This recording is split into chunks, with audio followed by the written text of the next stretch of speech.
Deep social science ক্লাসে তোমাদের সবাইকে স্বাগত জানাই। আশা করি তোমরা সবাই ভালো আছো। আজকের ক্লাসে তোমাদের সঙ্গে আলোচনা করব ক্লাস 12 এর তৃতীয় সেমিস্টারের ইতিহাসের তৃতীয় ইউনিট বাংলায় ইলিয়াস শাহী এবং হুসেন শাহী বংশ থেকে পরীক্ষায় আসার মতো গুরুত্বপূর্ণ প্রশ্ন নিয়ে, অর্থাৎ সুলতানি যুগের যে বাংলা তোমাদের অধ্যায় আছে তৃতীয় ইউনিটে, সেই চ্যাপ্টারের গুরুত্বপূর্ণ প্রশ্ন নিয়ে আজকের আলোচনার বিষয়বস্তু।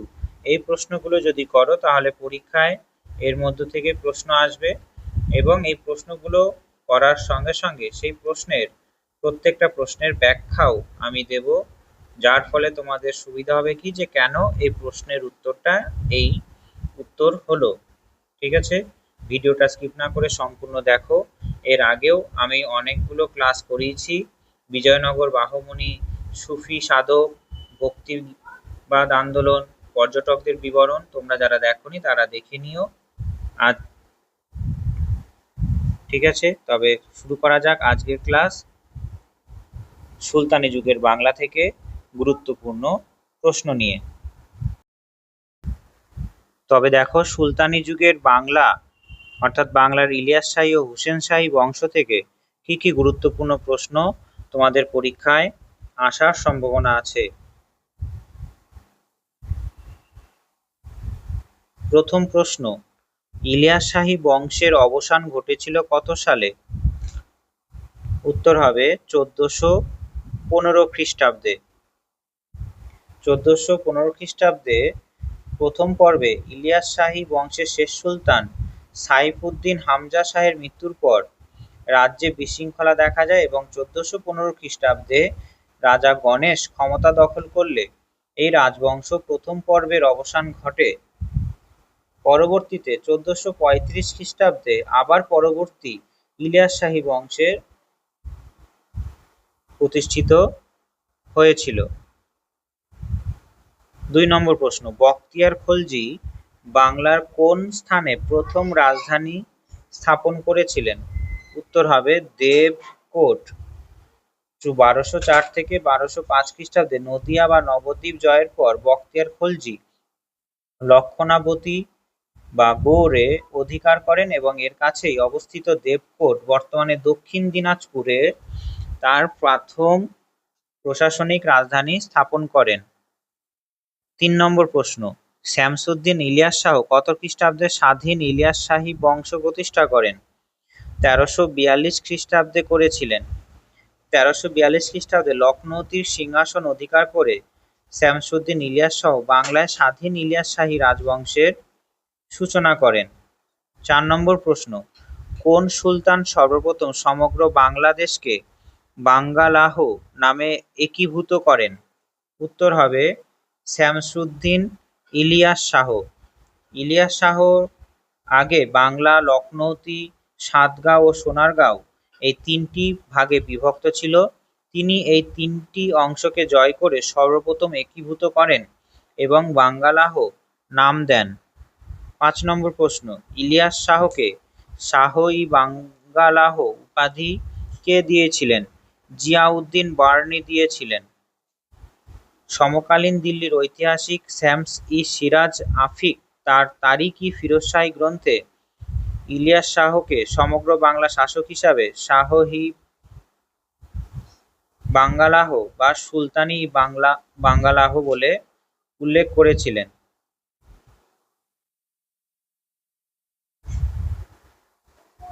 এটার উত্তর হবে ঐতিহাসিক আফিফ। ঠিক আছে, প্রথমে একটু মিস্টেক হয়েছিল, জিয়াউদ্দিন বার্নি হবে না, ঐতিহাসিক আফিফ হবে।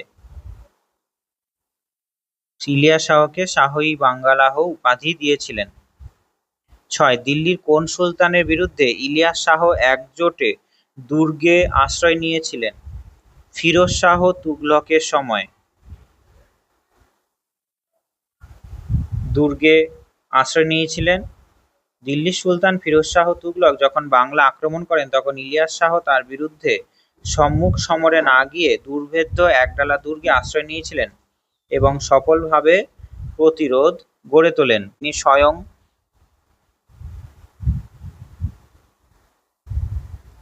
যিনি স্বয়ং স্বল্প সময়ের জন্য ক্ষমতা গ্রহণ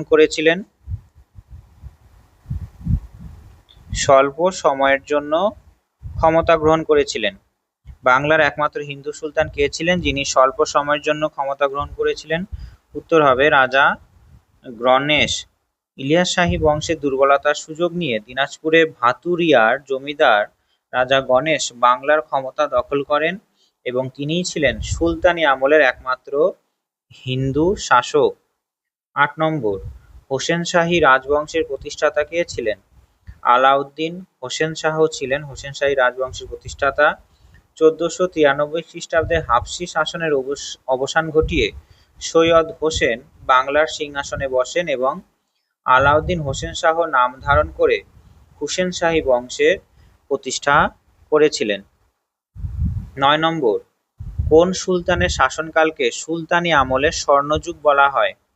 আলাউদ্দিন হোসেন শাহর আমলে বাংলায় রাজনৈতিক স্থিতিশীলতা, সীমান্ত বিস্তার এবং বাংলার সাহিত্য ও সংস্কৃতির অভূতপূর্ব বিকাশ ঘটেছিল বলে আলাউদ্দিন হোসেন শাহর সময়কে বাংলার স্বর্ণযুগ বলা হয়।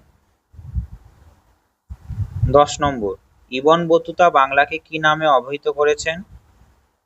দোজখ-ই-পুরনেয়াম। এর মানে কি? মরক্কোর পরিব্রাজক ছিলেন। মরক্কোর থেকে এসেছিলেন ইবন বতুতা। ১৩৪৬ খ্রিস্টাব্দে বাংলায় আসেন। তিনি এখানকার সস্তা জিনিসপত্র ও ধন সম্পদ দেখে এবং এখানকার স্যাঁতস্যাঁতে আবহাওয়া পছন্দ না হয় একে দোজখ-ই-পুরনেয়াম বা নেয়ামতপূর্ণ নরক অর্থাৎ ধন সম্পদে ভরা নরক বলেছিলেন। দোজখ-ই-পুরনেয়ম কথার অর্থ কি? ধন সম্পদে ভরা নরক। ১১ নম্বর প্রশ্ন, বাংলায় কোন পর্যটক ১৪৩১ খ্রিস্টাব্দে এসে এ দেশে রেশম ও গুটি পোকার চাষে প্রশংসা করেছিলেন? উত্তর হবে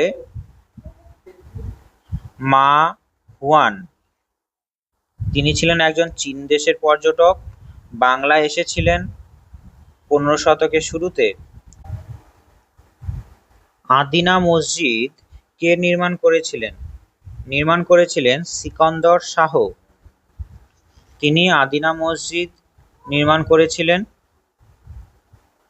১৩ নম্বর প্রশ্ন, শ্রীকৃষ্ণ বিজয় কাব্যের রচয়িতা মালাধর বসুকে গুণরাজ খাঁ উপাধি কে দিয়েছিলেন? উত্তর হবে রুকনুদ্দিন শাহ। রুকনুদ্দিন বারবক শাহ এই উপাধি দিয়েছিলেন। ১৪ নম্বর, কার আমলে শ্রী চৈতন্যদেব বৈষ্ণব ধর্ম প্রচারের পূর্ণ স্বাধীনতা পেয়েছিল? এটার উত্তর হবে হোসেন শাহের আমলে। আলাউদ্দিন হোসেন শাহের আমলে শ্রী চৈতন্যদেব ধর্মপ্রচারে পূর্ণ স্বাধীনতা পেয়েছিল।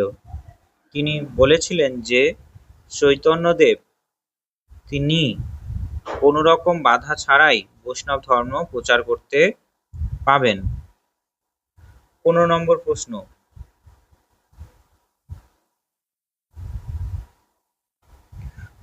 প্রশ্ন, সুফি সাধক জালাউদ্দিন তাবরিজি খানকাহ পান্ডুয়াতে যে তোরণটি বিদ্যমান তার নাম কি? তার নাম হলো সেলামি দরওয়াজা। মালদার পান্ডুয়ার হযরত শাহ জালাউদ্দিন তাবরিজের প্রধান খানকাহ বা দরগায় প্রবেশের প্রধান তোরণটিকে সেলামি দরওয়াজা বলা হয়। বারোদুয়ারি বা বড় সোনা মসজিদ বাংলায় কোন সুলতানের আমলে তৈরি হয়েছিল? নাসিরউদ্দিন নসরত শাহর আমলে এটি তৈরি হয়েছিল। ১৫২৬ খ্রিস্টাব্দে গৌড়ে বিখ্যাত বড় সোনা মসজিদ বা বারোদুয়ারি মসজিদ নির্মাণ হয়। ১৬,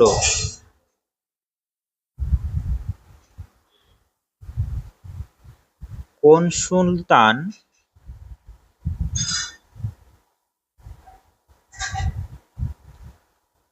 সুলতান ৩ শতাব্দী ধরে মন সাদেহযুক্ত সাহিত্যকে উৎসাহ দিয়েছিলেন? হোসেন শাহ। উত্তর হবে হোসেন শাহ। হোসেন শাহ আমলে, বিশেষ করে আলাউদ্দিন হোসেন শাহের সময়, হিন্দু পৌরাণিক ও লৌকিক সাহিত্য যেমন মনসামঙ্গল রচনায় রাজকীয় পৃষ্ঠপোষকতা দেওয়া হয়েছিল।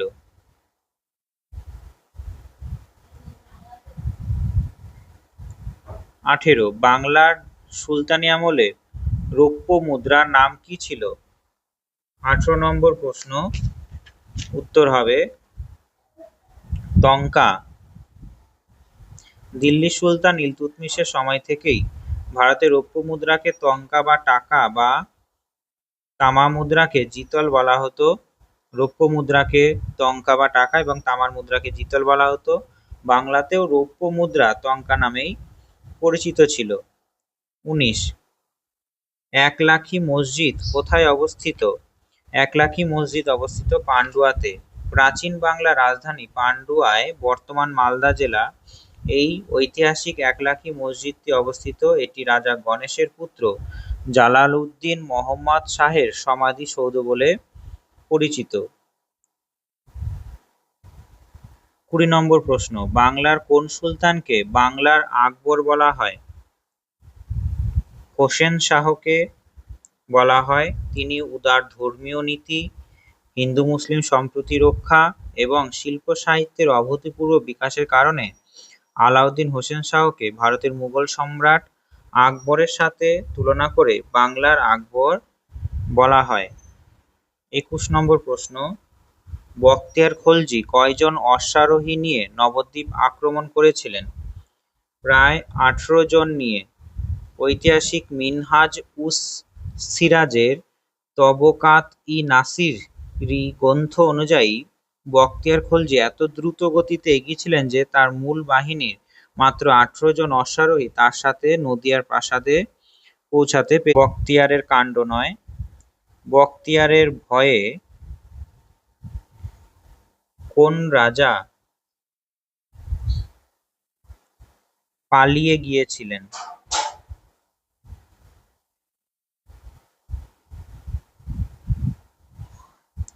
উত্তর হবে এটি লক্ষণ সেন। লক্ষণ সেন। বখতিয়ার খলজি আকস্মিকভাবে নদিয়া আক্রমণের খবর শুনে সেন বংশের বৃদ্ধ রাজা লক্ষণ সেন দুপুরের আহার ফেলে পিছনের দরজা দিয়ে বিক্রমপুরের অর্থাৎ পূর্ববঙ্গের দিকে পালিয়ে যান। 23, ইলিয়াস শাহী বংশের রাজধানী কোথায় ছিল? পান্ডুয়াতে। শামসুদ্দিন ইলিয়াস শাহ তার রাজধানী গৌড় থেকে সরিয়ে পান্ডুয়ায় অর্থাৎ ফিরোজাবাদে স্থানান্তরিত করেছিল। 24, সিকান্দার শাহ নির্মিত আদিনা মসজিদে সর্বমোট কয়টি কক্ষ আছে? প্রায় 400টি কক্ষ আছে। এই পান্ডুয়ার বিশাল আদিনা মসজিদটি তৎকালীন উপমহাদেশে বৃহত্তম মসজিদ ছিল, যার ছাদে প্রায় 400টি ছোট ছোট গম্বুজ ও কক্ষ সদৃশ নকশা ছিল। 25, রাজা গণেশ কোন অঞ্চলের জমিদার ছিলেন? রাজা গণেশ ছিলেন ভাতুরিয়ার জমিদার।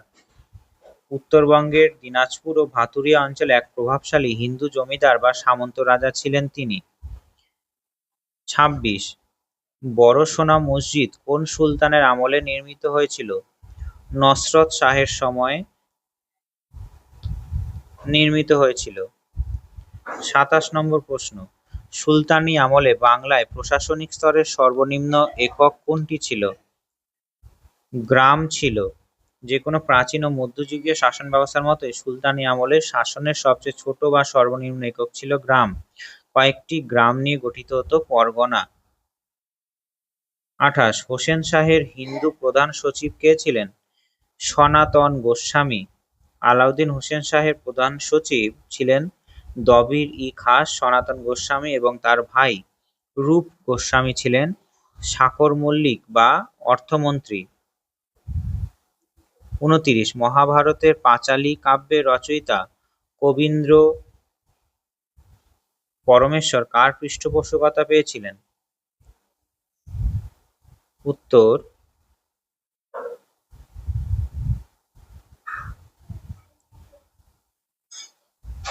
পরাগল খাঁ। এই পরাগাল খাঁ আলাউদ্দিন হোসেন শাহের সেনাপতি ও চট্টগ্রামের শাসনকর্তা লস্কর পরাগাল খাঁর নির্দেশে কবীন্দ্র পরমেশ্বর প্রথম বাংলা ভাষায় মহাভারতের অনুবাদ করেন, যা পরাগুলি মহাভারত নামে পরিচিত। ৩০ সুলতানি আমলে বাংলার প্রধান রপ্তানি পণ্য কোনটি ছিল? সুতি ও রেশম বস্ত্র। ৩১ নম্বর প্রশ্ন, ইবন বতুতার মতে বাংলার প্রধান খাদ্য কি ছিল? চাল ও মাছ। তার ভ্রমণ বৃত্তান্ততে উল্লেখ করেছেন যে বাংলার সাধারণ মানুষের প্রধান খাদ্য ছিল ধান থেকে উৎপন্ন চাল এবং নদী নালার প্রচুর মাছ। ৩২ ফিরোজ মিনার কে নির্মাণ করেছিলেন? হাবশি শাসক ফিরোজ শাহ এই ফিরোজ মিনার তৈরি করেছিলেন, যা তার বিজয় স্মারক হিসাবে। ৩৩ গুণরাজ খাঁ উপাধি কে পেয়েছিলেন? গুণরাজ খাঁ উপাধি পেয়েছিলেন মালাধর বসু। এটি ৩৪ নম্বর প্রশ্ন, সুলতানি আমলের বাংলায় প্রধান শিক্ষা দীক্ষার কেন্দ্রে পরিণত হয়েছিল কোনটি? উত্তর হবে গৌড় বা পান্ডুয়াতে।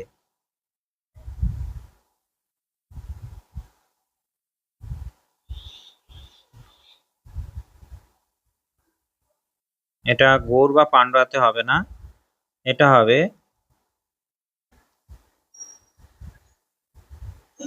গৌড় বা পান্ডুয়া। ৩৫ হোসেন শাহের হিন্দু উজির কে ছিলেন? হোসেন শাহের হিন্দু উজির ছিলেন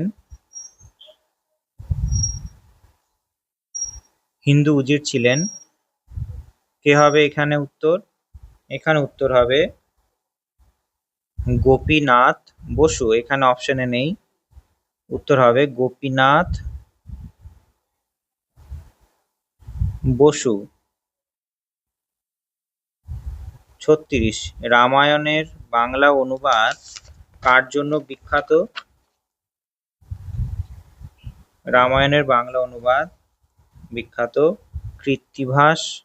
কৃত্তিবাস ওঝার জন্য। সুলতানি রুকনুদ্দিন বারবক শাহের আমলে কৃত্তিবাস ওঝা প্রথম সংস্কৃত রামায়ণকে বাংলায় অনুবাদ করেন, যা কৃত্তিবাসী রামায়ণ বা শ্রীরাম পাঁচালী নামে পরিচিত।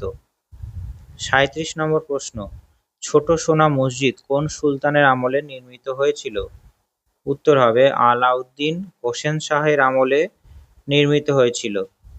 গৌড়ের ছোট সোনা মসজিদটি সুলতানি আলাউদ্দিন হোসেন শাহের শাসনকালে তার অন্যতম কর্মকর্তা ওয়ালি মুহাম্মদ নির্মাণ করেছিলেন।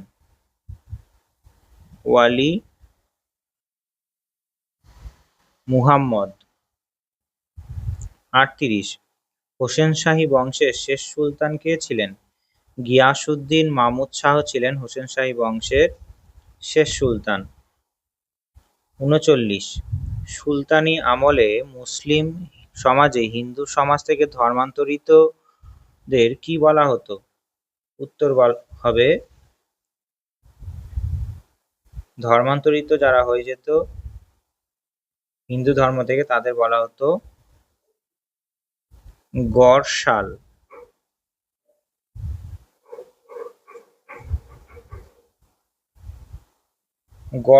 বলা হতো। আর ৪০ নম্বর প্রশ্ন, সত্যপীর প্রথা কোন দুই সংস্কৃতির মেলবন্ধনে হয়েছে? উত্তর হবে হিন্দু ও মুসলিম সংস্কৃতির মেলবন্ধনে তৈরি হয়েছে। আলাউদ্দিন হোসেন শাহের আমলে হিন্দু মুসলিম সম্প্রদায়ের মধ্যে ধর্মীয় সম্প্রীতি বাড়াতে লৌকিক দেবতা সত্যনারায়ণ ও পীর মুসলিম সংস্কৃতির মিশ্রণে সত্যপীর প্রথার জন্ম হয়। এরপরে শূন্যস্থান পূরণ। বখতিয়ার খলজি কতজন অশ্বারোহী নিয়ে রাজা লক্ষণ সেনের প্রাসাদে আক্রমণ করেন? ১৮ জন। শামসুদ্দিন ইলিয়াস শাহ ড্যাশ ফিরোজকে বাংলার সিংহাসনে বসেন ১৩৪২ খ্রিস্টাব্দে। ৪৩ নম্বর প্রশ্ন, ইলিয়াস শাহের উপাধি কি ছিল? শাহ-ই বাঙ্গালাহ। ৪৪ ইলিয়াস শাহের ড্যাশ মসজিদ নির্মাণ করেন? ইলিয়াস শাহ আদিনা মসজিদ নির্মাণ করেছিলেন। 45, রাজা গণেশ ইলিয়াস শাহ বংশের পতন ঘটিয়ে কোন রাজবংশের প্রতিষ্ঠা করেছিল? হিন্দু রাজবংশের প্রতিষ্ঠা করেছিল। 46, আলাউদ্দিন হোসেন শাহকে ড্যাশ বলা হয়? আলাউদ্দিন হোসেন শাহকে বলা হয় বাংলার আকবর। অপশনগুলো ভুল হয়েছে। বাংলার আকবর বলা হয়। ইবন বতুতা বাংলাকে কি বলে অভিহিত করেছেন? দোজখী পুরনিয়ম, অর্থাৎ সম্পদে পরিপূর্ণ, কিন্তু সম্পদে পরিপূর্ণ একটা নরক। 48, গুণরাজ খাঁ উপাধি মালাধর বসুর ছিলেন।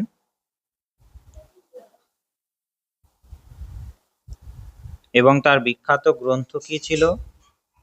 এবং তার বিখ্যাত গ্রন্থ ছিল শ্রীকৃষ্ণ বিজয়।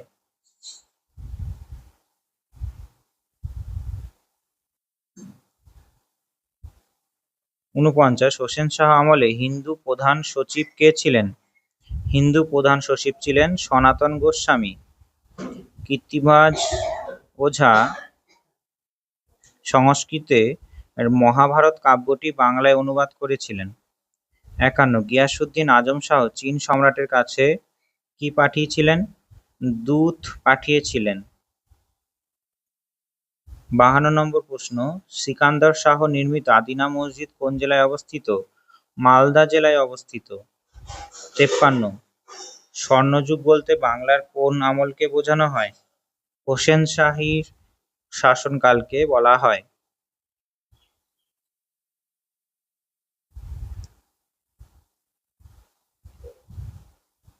এটা হবে দাখিল দারওয়াজা। দাখিল দরওয়াজা বাংলার কোন সুলতান নির্মাণ করেছিলেন? বারবক শাহ। দাখিল দরওয়াজা নির্মাণ করেছিলেন বারবক শাহ। 55, হোসেন শাহী বংশের শেষ সুলতান ছিলেন কে? গিয়াসউদ্দিন মাহমুদ শাহ। 56, সুলতানি আমলে বাংলার মুদ্রার নাম কি ছিল? টঙ্কা। 58, গুণরাজ খাঁ উপাধি সুলতান বারবক শাহ কাকে দিয়েছিল? মালাধর বসুকে। হোসেন শাহের সময়কালে জনপ্রিয় ধর্মীয় প্রচারক কে ছিলেন? শ্রী চৈতন্যদেব। বখতিয়ার খলজি তার প্রথম রাজধানী কোথায় স্থাপন করেন? দেবকোটে। আর আজকের জন্য লাস্ট প্রশ্ন, একলাখী ধর্মপ্রথার প্রবর্তক শঙ্করদেব কোন অঞ্চলের মানুষ ছিলেন? অসমের মানুষ ছিলেন। ঠিক আছে, তবে তোমাদের এই দিল্লির বাংলার সুলতান শাসন থেকে প্রায় 60টা প্রশ্ন হয়ে গেল। তোমরা যদি এই প্রশ্নগুলো দেখে যাও পরীক্ষায় এর মধ্যে থেকেই আসবে। ঠিক আছে, দেখা হচ্ছে পরের ক্লাসে। ততক্ষণ ভালো থেকো। জয় হিন্দ, জয় ভারত।